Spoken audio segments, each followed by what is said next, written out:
just a second. What's good, beautiful people? Welcome back to my channel, and today I'm going to be talking to you about being black in Australia.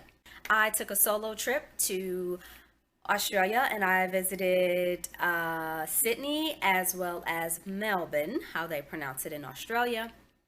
And I had an absolutely fantastic trip. Oh, one of the great things about it was, if some of you don't know, I used to live in South Korea, so a lot of the places that I would vacation to would be in parts of East and Southeast Asia. So this was the first English speaking country that I got to travel to. So I was really super duper excited about that. But overall, I went in their summer. So it was in February, but in Australia, that's their summertime.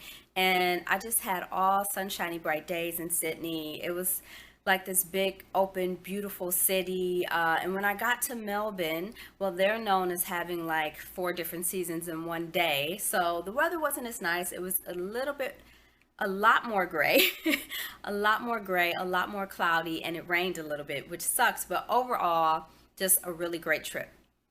But there were some things that stood out to me in terms of being black in Australia. If some of you have listened to some of my other videos about traveling while black, or black in Korea, black in Italy, some of those other videos, you'll notice that I don't try to be very conscientious about my race. Like, am I proud to be a black woman? Absolutely, positively. But I don't like to go everywhere I go, carry this baggage of assuming people hate black people or people are going to treat black people rudely. That's usually not the case. With that being said, these particular instances that happened in Australia really stood out for me. Okay, so let's begin with the woman who I stayed with for an Airbnb. She was an Airbnb host in Sydney, and I stayed with her daughter and her daughter was maybe in her 20s or something like that.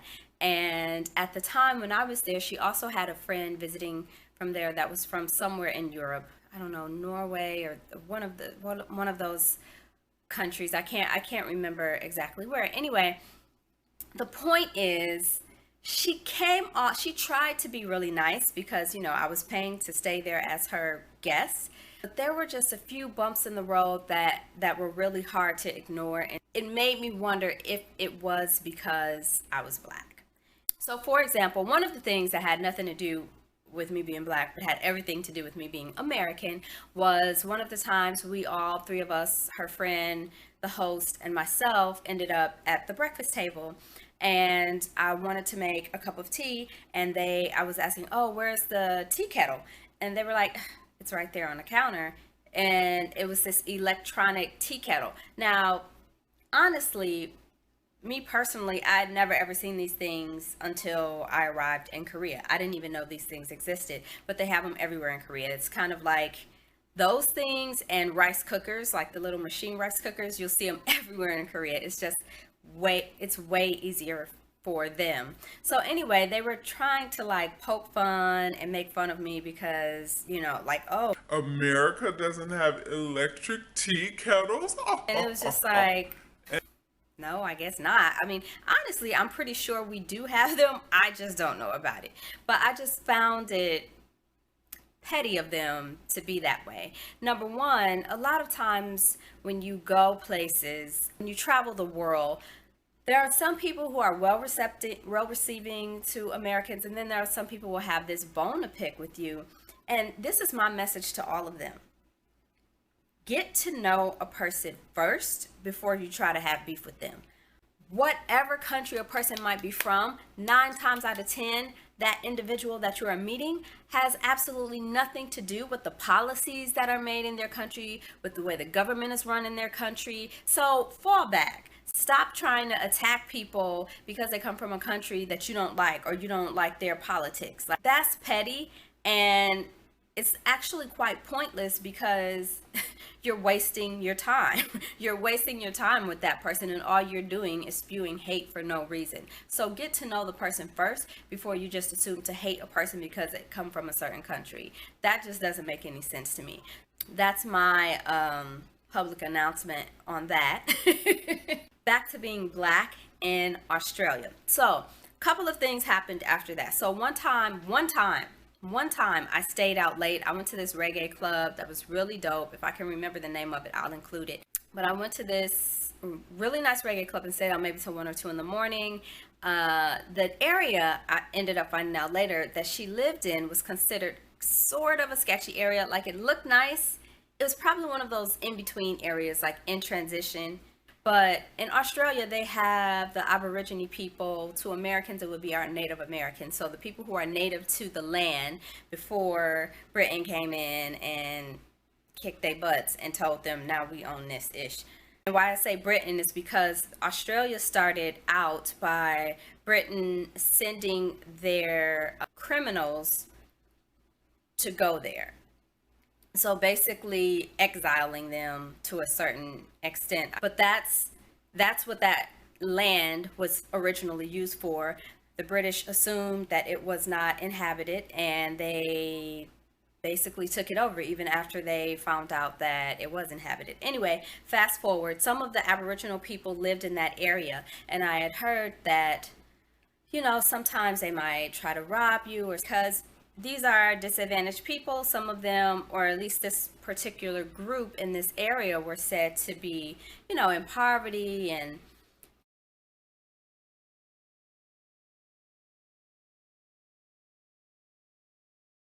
whatever issues that they were having, that sometimes things might occur. So again, fast forward, I'm arriving home late night and I'm trying to get the key in the door, and that key sometimes gets stuck, so I couldn't open the door. So now I'm getting a little nervous because I'm like, okay, I'm here at this place, I don't know this area,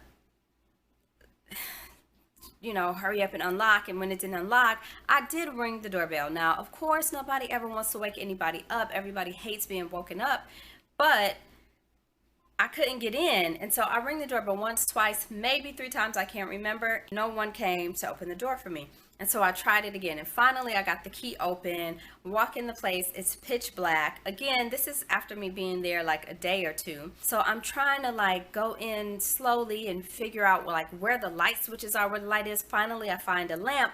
I turn the lamp on because my room is up the stairs, and the stairs, they didn't have a railing, so there was nothing to hold on to, and I didn't want to fall. They were narrow stairs. So I get there, get up, get in my room, and try to, you know, I tried to do everything quietly. But come in the morning, I saw the lady's daughter when I woke up, and she was nice and friendly, said good morning, yada yada. And then when the lady came downstairs, she had mad attitude. You woke all of us up, and that was so rude. And my daughter said you were making all kinds of noise, and I have to work today, and blah, blah, blah, blah, blah, blah, blah, blah, blah. And I was just like, I couldn't open the door with the key. That's the only reason why I would ever ring the doorbell, to wake people up. Like, you know, that's common sense. I couldn't open the door, and I told her like I had heard about the neighborhood, and I was a little like on edge. She had absolutely no concern, no compassion, no never mind about the reason why I told her why I had to ring the doorbell.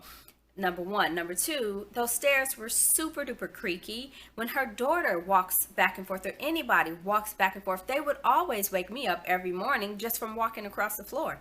I wouldn't blame them for making noise when obviously you put 2 and 2 together. It's the floor, it's the stairs, you know. But that was like a big issue. Her daughter made it seem, because I even apologized to her daughter, and her daughter made it seem like it wasn't a big deal. And of course she would, because she's not going to be confrontational. But the woman was just such a bitch, such a bitch. And then so when I arrived, not before, you know, when I paid my money, but once I arrived, she did tell me that her house was up for sale upon my arrival. And so the day before I was supposed to check out, and I think checkout was like at 11 or 12 o'clock, she leaves a note on my bed this long letter saying, people are coming to see the house and you have to be out by 9 o'clock. I was a little bit annoyed because my flight wasn't until later. So basically, I had to leave way earlier than expected and then, make up something to do in between that time. I made a mental note to say, hey, when you get back, take a shower so you can sleep in a little later since you have to get up so early to be out, and then get ready and be gone. So I had packed all of my things that night. I had took a shower that night, and so the morning comes and it's maybe, I don't know, 8:30 or whatever time it is. She walks into my room. She did not knock. She opens the door, walks into my room, and well, she peeked in, but anyway, she didn't knock, and she was like, "You're still here?" What? Like, really? It's not even time for me to be out yet, but you're being so rude and gonna ask me, am I still here? So it was things like that. So when I left, I thanked her and I was out. But I was so over her. I was so over her and her rudeness and her awkwardness and her fakeness. And then she actually had the audacity to try to give me a bad review. Of course, I came for her real quick and put it all out on the line because, I was going to just like keep it simple, mention a few things, but keep it simple. But no, I went into real detail about how shady she was. And that shut her up real quick.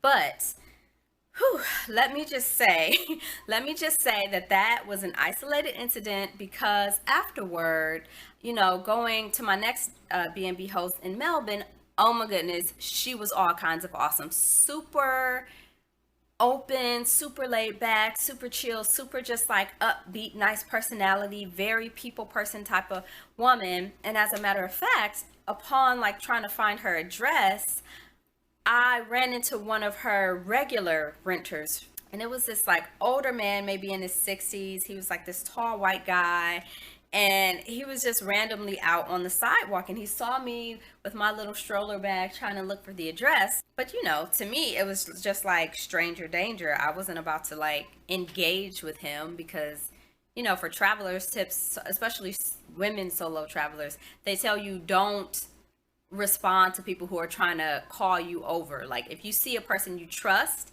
and you want to try to ask them a question about direction or something, that's better than having people kind of rope you into whatever it is that they might have as an agenda for you. But eventually the guy was like, "Oh, are you with Airbnb?" And I was like, "Oh, yeah." He was like, "Are you looking for so-and-so?" And I was like, "Yes." And so he showed me where her house was and let me in because, as I said, he was a host too. And then we started chatting it up. And I honestly think he ended up, so here's what happened. He ended up inviting me to dinner along with the host, not just me.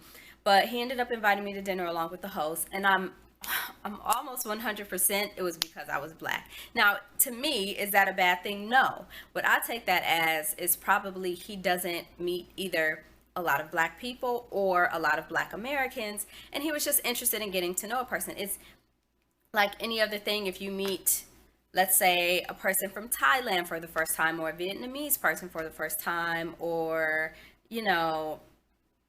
a Dutch person for the first time, and you find their background interesting or their culture interesting, or you want to just learn about them personally. So he ended up taking me and the host to this Thai restaurant that was near in the neighborhood.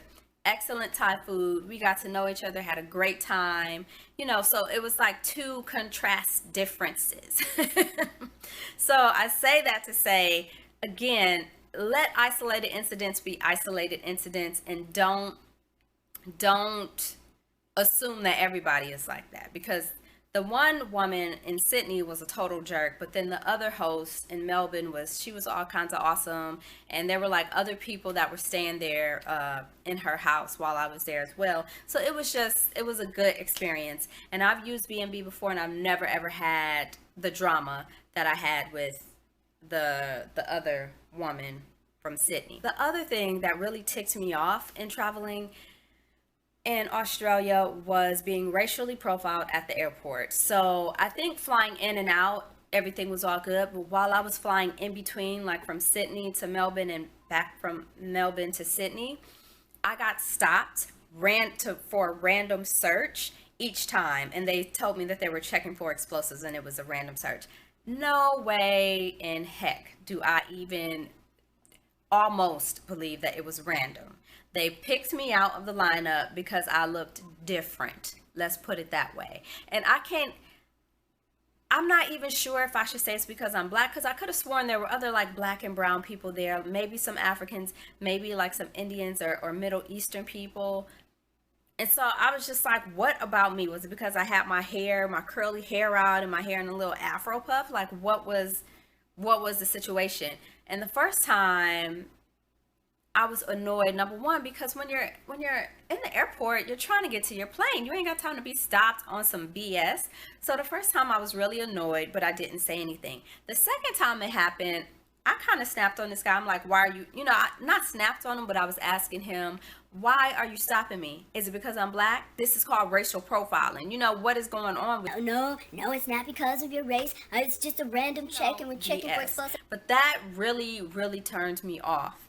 And then finally was just someone else's story. So I, through like a Facebook meetup group for, people who were in Australia, I ended up meeting up with these people who lived there. So there was this one black guy, American guy, who was a self-proclaimed hood.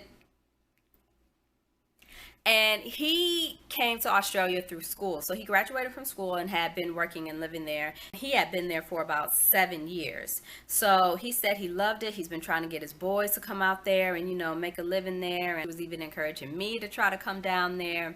I don't remember them talking about any type of racism that they experience. I'm sure it exists. Racism exists everywhere. But nothing that they brought up. So I think living there is pretty easy, but it can also get boring because a lot of things close early sometimes and different things like that. But anyway, the other guy who was from there, he was Ethiopian. And so he was telling me, now he's like all kinds of amazing. He's like a fitness trainer, he's in accounting, he like hosts, promotes and pubs parties, like he's a model, like all these different things that he's doing now because he's black and because he has that hip-hop edge. And he is very good looking, and he just seems like an all-around like kind of awesome guy. He was telling me when his family first moved there to Australia, him and his siblings experienced a lot of hardship because they were black or because they were African. Like they would get chased home after school, they would get beat up all the time. He told me about some other stuff that was just really traumatic type stuff that he made it through. And he was telling me his brothers and sisters were not so lucky. Some of them, they get caught up in that cycle of that oppression cycle. And what people don't understand is a lot of times when people go through that, when you go through being teased, when you go through being mistreated simply because of how you look, simply because of your skin color, something that you can't control, it does have a traumatic effect on people. But anyway, he overcame all of that and was very successful. But this was in the 80s. He was around my age, I think. So all of this was going on in the 80s. So the whole multicultural thing is very new to Australia, very new to Australia. But I said all that to simply say that those moments were like the first times that I really felt that I was experiencing something negative due to my skin color, due to me being black. But overall, I really have to say Australia was one of the coolest trips that I had been on since I was in Korea, and the people are actually quite friendly. Sometimes I like to people watch, so I would find myself, whether I was on the bus or sitting on the park bench, and I'd be looking out the window or just looking around, and I might have been staring at someone, and then they caught my stare, and then they just kind of broke out a smile. So that happened several times. So I was like, oh, that's kind of cool, because most of the time people will stare back at you kind of thinking like, what are you looking at? But for the most part, I really had an overall good experience there. And so I definitely wouldn't discourage anyone from going, but just to keep those things in mind, and again, not take it personal. Don't let someone else kill your vibe. And that's a wrap. All right, so please click on the red button down below to get more videos from me. Like the video, share the video, comment down below, and until then, deuces.